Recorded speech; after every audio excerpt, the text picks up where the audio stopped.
नमस्कार साथियों, मैं विनय कुमार गुप्ता पुनः हाजिर हूँ अफ्रीका महाद्वीप लेकर। सबसे पहले हम लोग पिछले वीडियो का रिवीजन करते हैं, है ना। पिछले वीडियो में हमने जो कुछ भी पढ़ा है वो सबसे पहले रिकैप करते हैं फास्ट तरीके से। पिछले वीडियो में हमने देखा था 7 महाद्वीपों के बारे में, एशिया, अफ्रीका, उत्तरी अमेरिका, दक्षिणी अमेरिका, अंटार्कटिका, इसके अलावा यूरोप और ओसेनिया या ऑस्ट्रेलिया महाद्वीप के बारे में हमने पढ़ा था। ठीक है, इसके अलावा हमने क्या पढ़ा था, हमने महासागरों के बारे में पढ़ा था। 5 महासागर हैं, जिसमें से प्रशांत महासागर, अटलांटिक महासागर और इसके अलावा इंडियन ओशियन, ठीक है, आर्कटिक महासागर और दक्षिण महासागर के बारे में पढ़ा था। तत्पश्चात हम लोगों ने अफ्रीका के बारे में पढ़ा था। अफ्रीका की स्थिति, विस्तार आदि के बारे में हमने पढ़ा था। अफ्रीका जो कि सेंटर ऑफ द अर्थ में है, हमने कर्क रेखा, विषुवत रेखा और मकर रेखा को पढ़ा था और ये जाना था कि ये तीनों ही रेखाएं कहाँ से गुजरती हैं, अफ्रीका महाद्वीप से गुजरती हैं और इस कारण अफ्रीका पृथ्वी के मध्य में स्थित महाद्वीप है। ये विश्व का दूसरा बड़ा महाद्वीप है, जैसे कि हमने शुरू में ही क्रम में ही देखा था। ये दूसरा बड़ा महाद्वीप है और इसे क्या कहा जाता है, काला महाद्वीप या अंध महाद्वीप के नाम से भी इसे जाना जाता है। ठीक है, अफ्रीका के यदि स्थिति के बारे में बात की जाए तो इसके उत्तर में भूमध्य सागर, दक्षिण में उत्तमाशा अंतद्वीप या Cape Comorin, Cape of Good Hope sorry, और पूर्व में है हिंद महासागर और पश्चिम में है आपका अटलांटिक महासागर। ये सारी बातें हमने अफ्रीका के बारे में जानी थी, इसको आपको याद रखना है। साथ ही साथ हमने हॉर्न ऑफ अफ्रीका के देशों को भी देखा था। हॉर्न ऑफ अफ्रीका जो है इसमें 4 देश शामिल हैं, सोमालिया, जिबूती, इरिट्रिया और इथोपिया। ठीक है, ये सारे देशों के पढ़ने के बाद अब हम चलेंगे अफ्रीका के अगले फेज में, जिसको बोलते हैं प्राकृतिक परिचय। यहां मैंने ऑलरेडी आप लोगों के लिए एक नक्शा तैयार रखा है। आज हम लोगों को देखना है प्राकृतिक परिचय। ठीक है, प्राकृतिक परिचय देखना है किस महाद्वीप का, तो ये है अफ्रीका महाद्वीप का।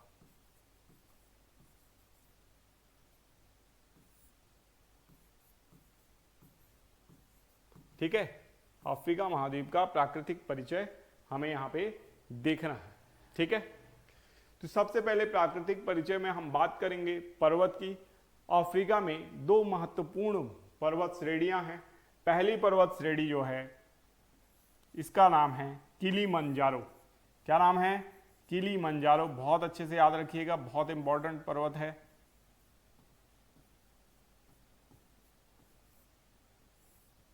ठीक है, किलीमंजारो पर्वत है और किलीमंजारो काफी सीधा पर्वत है, इसकी चढ़ाई करना काफी कठिन होता है। ठीक है, और ये पूरे अफ्रीका की सबसे ऊंची चोटी है ना।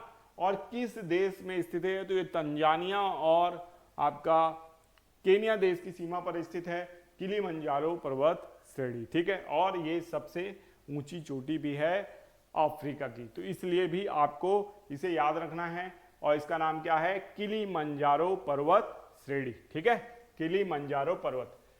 इसके बाद दूसरा जो पर्वत हम लोगों को देखना है वो है आपका पूर्वी की जगह पश्चिमी सीमा में। एक हमारा पूर्वी सीमा पे पर्वत हो गया और दूसरा पश्चिमी साइड पे पर्वत हो गया। इसका नाम है एटलस। क्या नाम है, एटलस। एटलस पर्वत। एटलस पर्वत जो है ये मोरक्को देश में फैला हुआ है, बहुत ही महत्वपूर्ण पर्वत है और यह अफ्रीका के उत्तर पश्चिमी किनारे पर स्थित है। कहां पे स्थित है, अफ्रीका के उत्तर पश्चिमी साइड पे ये स्थित पर्वत है। ठीक है, तो दूसरा पर्वत हम लोगों ने देखा, क्या नाम था उसका, एटलस पर्वत। ठीक है, पर्वत पढ़ने के बाद अब हम लोग चलेंगे नदी की ओर। तो अफ्रीका में बहने वाली जो सबसे लंबी नदी है उसका नाम है नील नदी। क्या नाम है, नील नदी। और नील नदी आपकी कहाँ बहती है, कोई भी बता देगा कि नील नदी जो है वो अफ्रीका में बहती है, लेकिन नील नदी का उद्गम कहाँ से होता है ये हर किसी को नहीं पता होता है कि नील नदी का उद्गम कहाँ से होता है। तो नील नदी का उद्गम जो होता है ये होता है आपका विक्टोरिया झील से। कौन सी झील से होता है, विक्टोरिया झील से होता है नील नदी का उद्गम। ठीक है, और नील नदी का उद्गम जो विक्टोरिया झील से होता है, विक्टोरिया झील कहाँ पे है, तो विक्टोरिया झील आपका मध्य में है। ये मान लीजिए आप विक्टोरिया झील है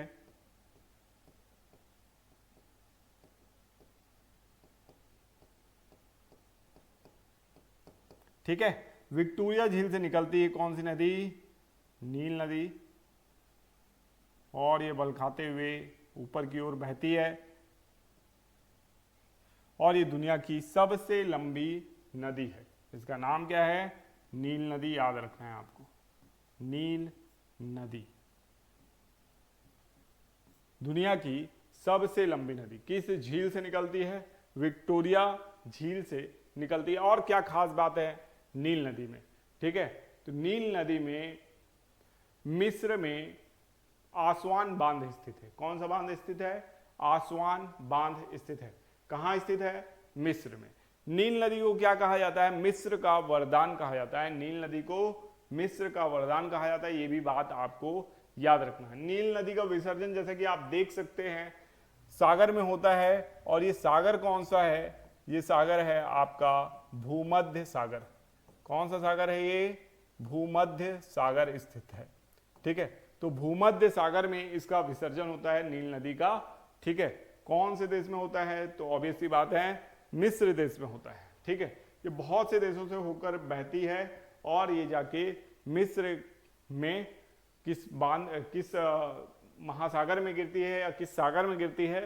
तो ये सागर में गिरती है जो कि भूमध्य सागर है। ठीक है, भूमध्य सागर जो कि सबसे बड़ा आंतरिक सागर है, यहां पे गिरती है नील नदी।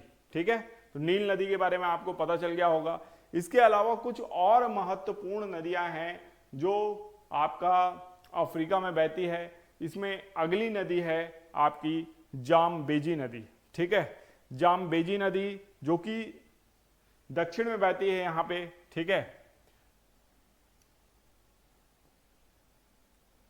जाम्बेजी नदी, इसकी खास बात क्या है? इस पे एक फॉल स्थित है। ठीक है, और इस फॉल का नाम भी विक्टोरिया है। क्या नाम है इसका? Victoria fall. इसलिए कंफ्यूज नहीं होना है। विक्टोरिया फॉल या विक्टोरिया जलप्रपात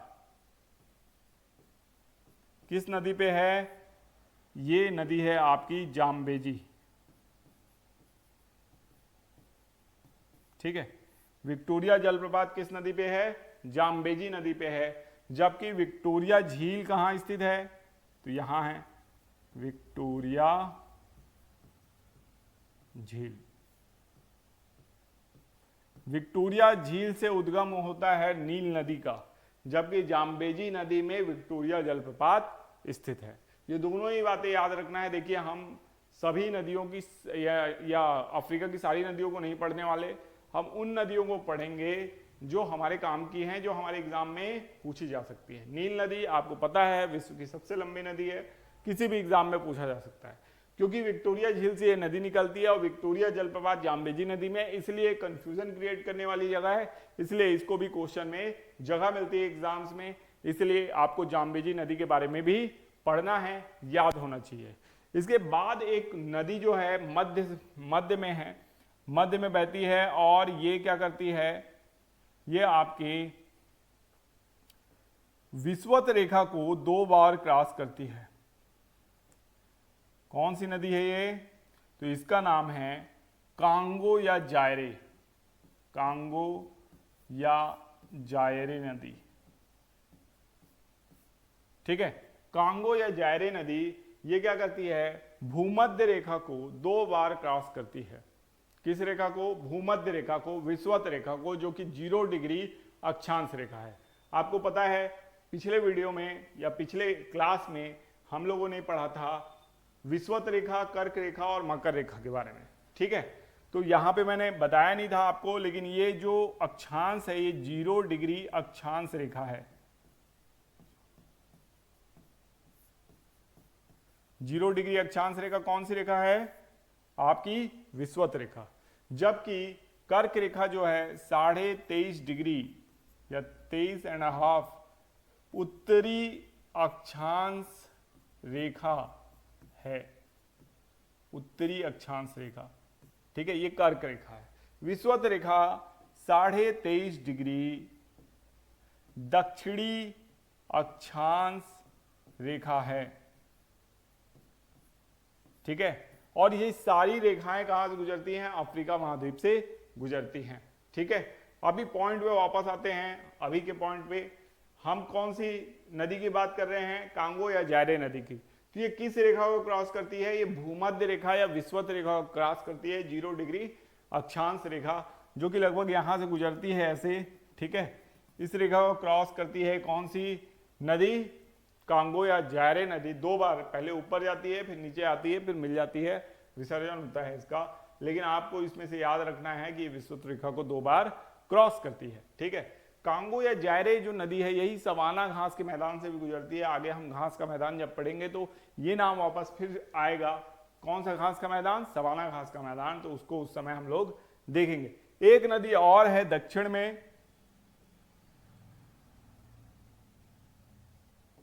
तो इसका भी जो डायरेक्शन है, ये भी पहले ऊपर बहती है फिर नीचे जाती है। इसका नाम है लेमपोपो। सुन के आपको हंसी आएगा नाम, लेकिन इसको ऐसे ही याद रखना है, लेमपोपो, लेमपोपो नदी, ठीक है। लेमपोपो नदी जो है ये आपकी कहाँ बहती है, तो ये अफ्रीका के दक्षिण साइड पे बहती है और ये मकर रेखा को 2 बार क्रॉस करती है। कौन सी रेखा को 2 बार क्रॉस करती है ये, तो ये मकर रेखा को 2 बार क्रॉस करती है। ये मकर है, मकर रेखा, और ये कौन सी रेखा है, ये भूमध्य रेखा है।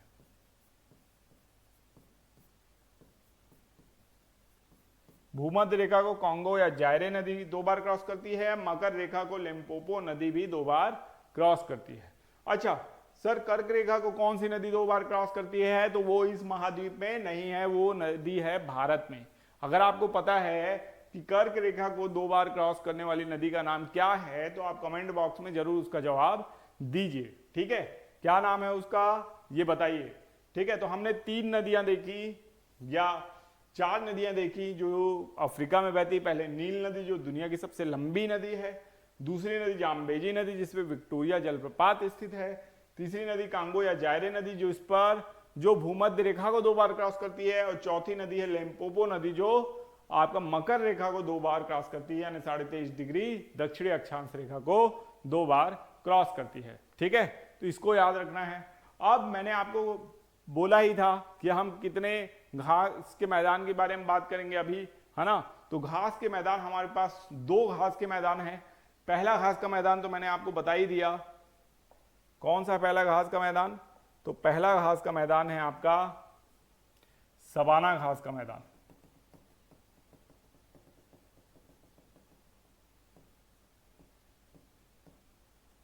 ठीक है। ये घास का मैदान बना रहा हूं मैं, थोड़ी छोटी छोटी घास बना दे रहा हूं, है ना, लेकिन यहाँ पे घास नहीं, बड़े बड़े वृक्ष पाए जाते हैं, क्योंकि ये एक ऐसे क्षेत्र में है जो कि उष्णकटिबंधीय क्षेत्र है और जहां से भूमध्य रेखा भी गुजरती है। घास के मैदान का नाम है सवाना, सवाना घास का मैदान, ठीक है, सवाना घास का मैदान, ठीक है। सवाना घास का मैदान, सवाना घास के मैदान की खास बात क्या है कि यहां से भूमध्य रेखा गुजरती है, इसलिए यहां पे संवहनी वर्षा होती है। संवहनी वर्षा का मतलब ये है प्रत्येक दिवस दोपहर 2 बजे के आसपास मूसलाधार वर्षा होती है, ठीक है। यानी दिन भर यहाँ पे उमस का जैसा मौसम रहता है और दोपहर होते होते यहाँ की जो सैचुरेशन लेवल है वो 100% पहुंच जाता है आर्द्रता का, और भारी वर्षा यहाँ पे होती है। ये लगभग रोज प्रतिदिन का काम है कि यहाँ पे मूसलाधार वर्षा होती है। अच्छा, किसी स्थान पे रोज वर्षा हो रही है तो क्या फर्क पड़ेगा उस स्थान की भूमि पे, भूमि पे बहुत बड़ा फर्क पड़ेगा, और वो फर्क ये है कि वहाँ की भूमि दलदली हो जाएगी, ठीक है। दलदली होने के साथ और क्या प्रभाव पड़ेगा वहाँ की वनस्पतियों का, तो वनस्पतियां भी वहाँ की जो होंगी वो प्रकाश के लिए रेस लगाएंगी और बहुत ऊंची वनस्पतियां यहाँ पे पाई जाएंगी, ऊंचे ऊंचे वृक्ष पाए जाएंगे, ठीक है। जीवों की स्थिति क्या पाई जाएगी, तो जैविक जो क्षेत्र है वो व्यापक पाया जाएगा इस क्षेत्र में, और साथ ही साथ यहाँ जैव विविधता अधिक पाई जाएगी। किस्म किस्म के जीव पाए जाएंगे, खतरनाक जहरीले जीव पाए जाएंगे, मच्छर वगैरह बहुत ज़्यादा इस स्थान में होंगे, क्योंकि रोज वर्षा हो रही है तो ऑब्वियस सी बात है उनके लिए अनुकूल स्थान है। बहुत से जो वायरसेस हैं वो इस एरिया से निकलते हैं, ठीक है। वायरस कैसे निकलते हैं इस एरिया से, जैसे कि चमगादड़ वगैरह है, इबोला वायरस जो है वो यही कांगो जो आपका कह सकते हैं जायरे जो क्षेत्र है, जो आपका सवाना घास के मैदान है, उसी के क्षेत्र से ये सब वायरस, इबोला, जीका, इस टाइप के वायरस का जनन होता है। ठीक है, तो इसको भी आपको याद रखना है। तो कांगो या जायरे जो कि सवाना घास का मैदान यहाँ पे स्थित है इस नदी के आसपास। ठीक है, तो ये पहला घास का मैदान हो गया। दूसरे घास का मैदान का नाम भी आपको याद रखना है, और इस घास के मैदान का नाम है वेल्ड घास का मैदान, और ये दक्षिण अफ्रीका में स्थित है। क्या बताया मैंने नाम? वेल्ड घास का मैदान। ठीक है, तो वेल्ड घास के मैदान को बनाते हैं, और ये कहाँ स्थित है? दक्षिण अफ्रीका में। ठीक है, तो दक्षिण अफ्रीका में स्थित है, दक्षिणी अफ्रीका में वेल्ड घास का मैदान। ठीक है, वेल्ड घास का मैदान। अब वेल्ड घास का मैदान आपको पता है, देखिए कर्क रेखा, मकर रेखा से सॉरी नीचे है ना, कर्क रेखा तो ऊपर में है, मकर रेखा के नीचे है। तो मकर रेखा के नीचे है तो इसका साफ अर्थ है कि ये उष्णकटिबंधीय क्षेत्र से नीचे है, मतलब ये उपोष्ण घास का मैदान है, इसलिए यहाँ की घास काफी अच्छी पाई जाएगी। इसका इकोनॉमिक उपयोग भी होगा, अच्छा उपयोग होगा, साथ ही साथ यहाँ विभिन्न प्रकार के जीव भी पाए जाएंगे, तेज रफ्तार वाले जीव भी पाए जाएंगे। वाइल्ड बिस्ट जो कि केवल अफ्रीका में पाया जाता है, वो इस घास के मैदान में पाया जाता है। ठीक है, वाइल्ड बिस्ट को याद रखिएगा। इसके अलावा चीता वगैरह जो हैं वो भी इस घास के मैदान में आपको देखने को मिल सकते हैं। ठीक है, रफ्तार वाले अफ्रीकन लायन मिलेगा इस सारे एरिया में, यहाँ पे पाया जाएगा। इसके अलावा तंजानिया और केनिया में भी कुछ लायन और चीतास पाए जाते हैं। ठीक है, बहुत सारे यहाँ पे देश हैं। ठीक है, नामीबिया देश है, नामीबिया देश दक्षिण में स्थित है, यहाँ पे भी आपको क्या पाया जाएगा? यहाँ पे भी चीता पाया जाएगा। आपको पता हो भारत में चीता लाया गया है, किस नेशनल पार्क में भारत में चीता को वापस बसाया गया है, प्रवास कराया गया है, ये आप बताइए, और किन किन देशों से लेके आया गया है आप ये बताइए। ठीक है, तो ये बहुत ही इंपॉर्टेंट है, चीता का पुनर्वास किया गया भारत में, और कहाँ से लाया गया? तो अफ्रीका से चीता हमारे यहाँ लाया गया है। ठीक है, तो ये हो गया आपका घास का मैदान। घास के मैदान के बाद हम देखने वाले हैं अफ्रीका के बड़े मरुस्थल, जो कि बहुत बड़े बड़े मरुस्थल हैं यहाँ पे, उनके बारे में देखेंगे। तो एक सबसे बड़ा मरुस्थल जो है, जो कि पूरे विश्व का सबसे बड़ा मरुस्थल कहलाता है, शुष्क मरुस्थल के जब बात की जाती है शुष्क मरुस्थल की, याद रखिएगा सूखे मरुस्थल में सबसे बड़ा मरुस्थल अगर कोई सा है तो वो है आपका ग्रेट सहारा का मरुस्थल। ठीक है, सहारा का मरुस्थल। ठीक है, सहारा का मरुस्थल ये विश्व का सबसे बड़ा मरुस्थल है, शुष्क मरुस्थल है। विश्व का सबसे बड़ा शुष्क मरुस्थल अगर बोला जाए तो वो कौन सा मरुस्थल है? सहारा का मरुस्थल है, उसको याद रखना है। ये बहुत से देशों में फैला हुआ है, जैसे कि आपका नाइजर, चाड, माली, अल्जीरिया, लीबिया, मिस्र आदि देशों में ये क्या कह सकते हैं मरुस्थल फैला हुआ है, और इसको आपको याद रखना है, सहारा का मरुस्थल जो कि विश्व का सबसे बड़ा मरुस्थल है।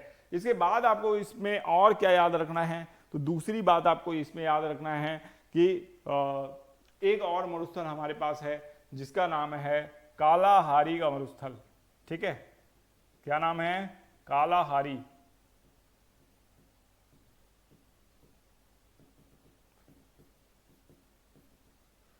ठीक है,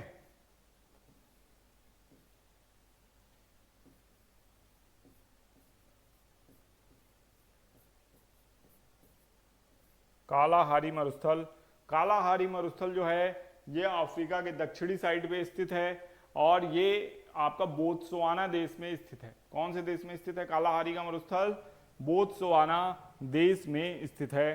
ठीक है, अफ्रीका के दक्षिणी भाग में स्थित है। ये भी आपका ग्रीष्म मरुस्थल है। दोनों ही ग्रीष्म या शुष्क मरुस्थल हैं हमारे पास, यानी अफ्रीका के पास। ठीक है, पहला है सहारा का मरुस्थल और दूसरा है आपका कालाहारी का मरुस्थल। इन दोनों को ही आपको याद रखना है। ठीक है, तो ये हो गया मरुस्थलों की बात। तो हम लोगों ने सबसे पहले आज क्या देखा? तो आज हमने देखा सबसे पहले आपका पर्वत। तो किलिमंजारो पर्वत और एटलस पर्वत, दो पर्वतों को हमने पढ़ा। उसके बाद हमने नदियां देखी। पहली नदी जो है नील नदी है, जो कि विक्टोरिया झील उसी के साथ हमने पढ़ ली, और वो जाके कहाँ मिलती है, भूमध्य सागर में मिलती है, इसको याद रखना है। फिर दूसरी नदी हमने जाम्बेजी नदी पढ़ी जिसपे विक्टोरिया जलप्रपात स्थित है। तीसरी नदी हमने कांगो या जायरे नदी पढ़ा जो कि भूमध्य रेखा को 2 बार क्रॉस करती है। चौथी नदी लिम्पोपो नदी जिसको जो मकर रेखा को 2 बार क्रॉस करती है। तो ये 4 नदियां हमने पढ़ी। इसके बाद हमने घास का मैदान को पढ़ा। घास का मैदान, सवाना घास का मैदान जो कि उष्णकटिबंधीय घास का मैदान है, संवहनी वर्षा प्राप्त होती है, बहुत घने यहाँ पे जंगल हैं, ठीक है। फिर उसके बाद आता है वेल्ड घास का मैदान जो कि उपोष्णकटिबंधीय घास का मैदान है, और ये क्या है आपका खेती वगैरह के लिए उपयुक्त घास का मैदान है। यहाँ पे कई जंगल भी पाए जाते हैं, विभिन्न तरीके के जीव जंतु, तेज दौड़ने वाले जानवर आदि पाए जाते हैं। कौन से घास के मैदान में? वेल्ड घास के मैदान में। तो इन दोनों ही देशों का ये घास के मैदानों को याद रखना है। अभी अभी हम लोगों ने सहारा मरुस्थल और कालाहारी मरुस्थल के बारे में पढ़ा। सहारा मरुस्थल जो कि दुनिया का सबसे बड़ा शुष्क या ग्रीष्म मरुस्थल है, और कालाहारी का मरुस्थल अफ्रीका के दक्षिणी भाग में बोत्सवाना देश में फैला हुआ है, ठीक है। ये सारी बातें होने के बाद यहाँ पे अगर खनिज की बात की जाए, अफ्रीका में कौन से खनिज पाए जाते हैं, तो आपने हॉलीवुड में एक फिल्म का नाम सुना होगा, ब्लड डायमंड, ठीक है। तो जो ब्लड डायमंड पाया जाता है, मतलब डायमंड पाया जाता है जिसके लिए बहुत खून खराबा होता है, वो आपके सेंट्रल अफ्रीकन कंट्रीज में पाया जाता है, जैसे कांगो, गणराज्य वगैरह हैं, यहाँ पे पाया जाता है आपका डायमंड, ठीक है। इसके अलावा डायमंड और कहाँ पाया जाता है? दक्षिण अफ्रीका में पाया जाता है। इसके अलावा सोना पाया जाता है दक्षिण अफ्रीका में, ठीक है।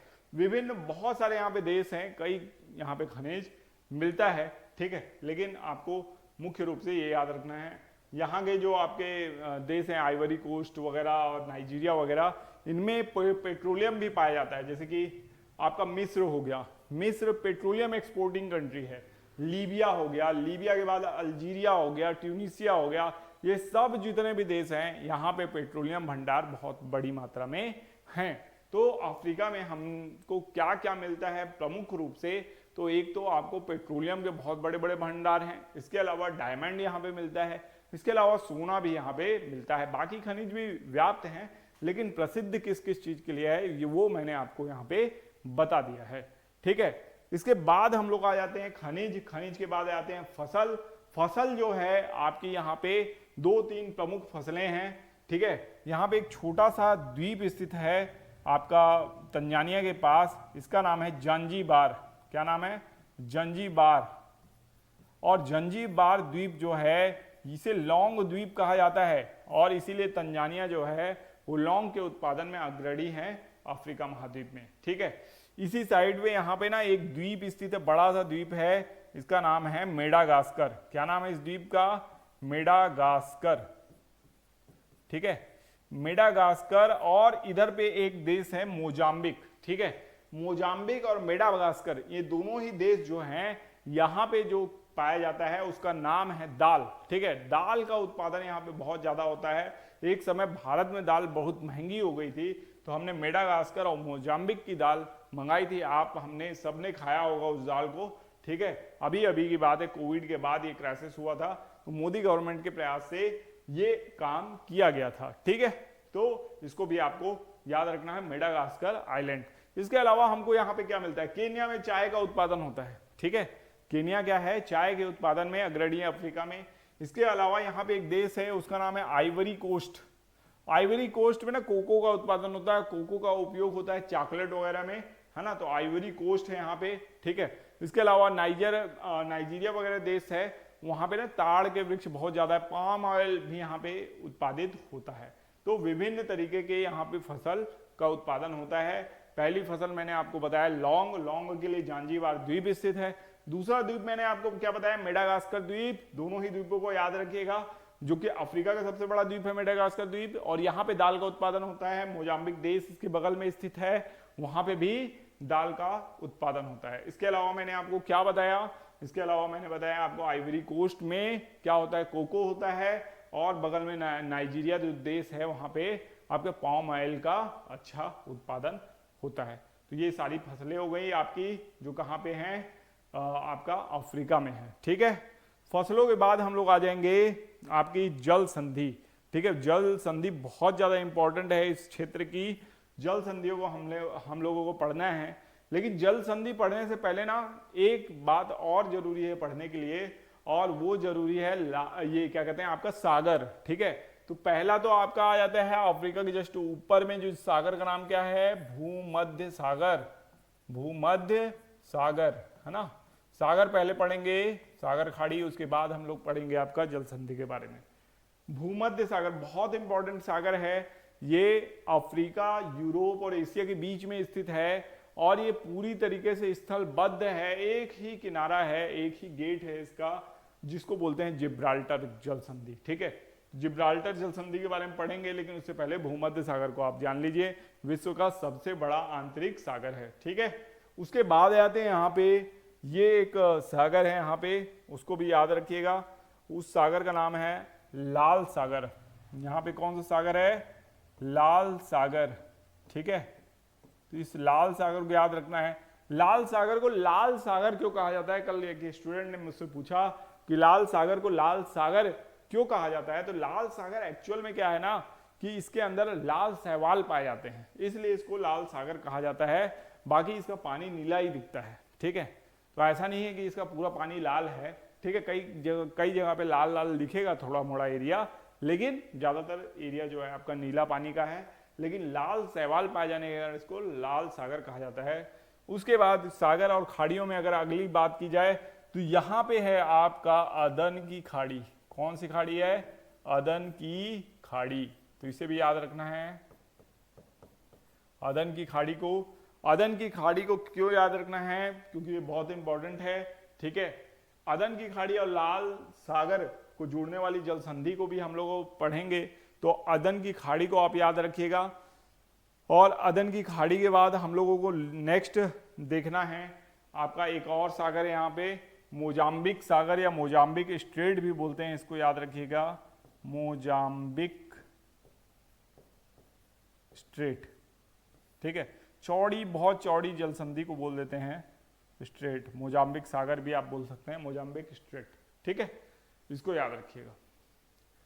अब जल संधि की बात आती है, सबसे पहले यहाँ पे जिब्राल्टर नामक स्थान पे यहाँ पे एक जल संधि है, इसका नाम है जिब्राल्टर जल संधि। क्या नाम है इसका, जिब्राल्टर, जिब्राल्टर जल संधि। इसी को भूमध्य सागर का प्रवेश द्वार कहा जाता है, काफी सक्रिय है। ये मोरक्को और स्पेन देश को अलग करती है। कौन कौन से देश को अलग करती है, मोरक्को और स्पेन देश को अलग करती है।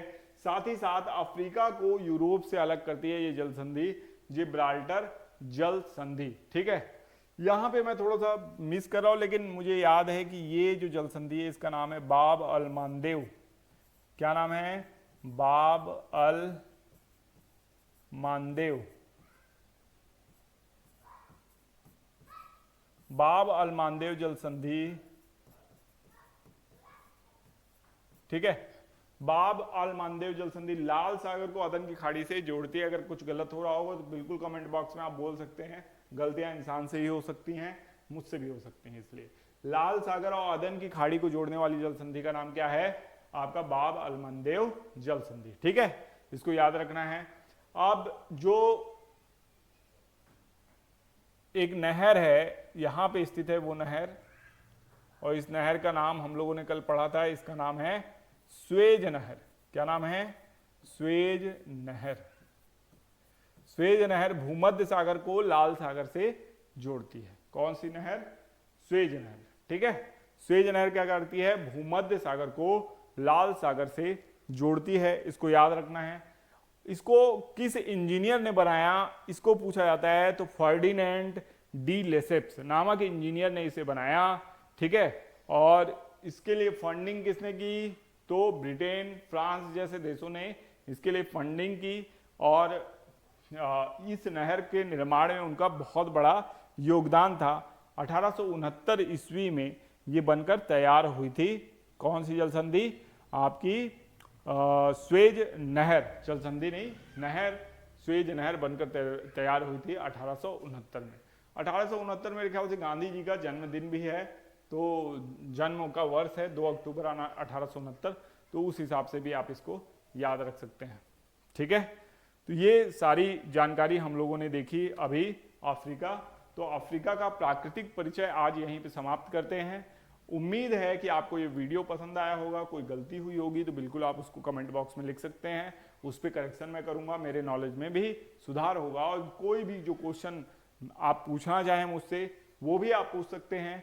और साथ ही साथ अगर कुछ जवाब मैंने जो आपसे पूछे थे उनके जवाब भी आप कमेंट बॉक्स में बिल्कुल लिखिएगा। आपको कैसा लगा ये वीडियो ये भी बताइएगा। मिलते हैं नेक्स्ट वीडियो में, तब तक के लिए जय हिंद, जय भारत।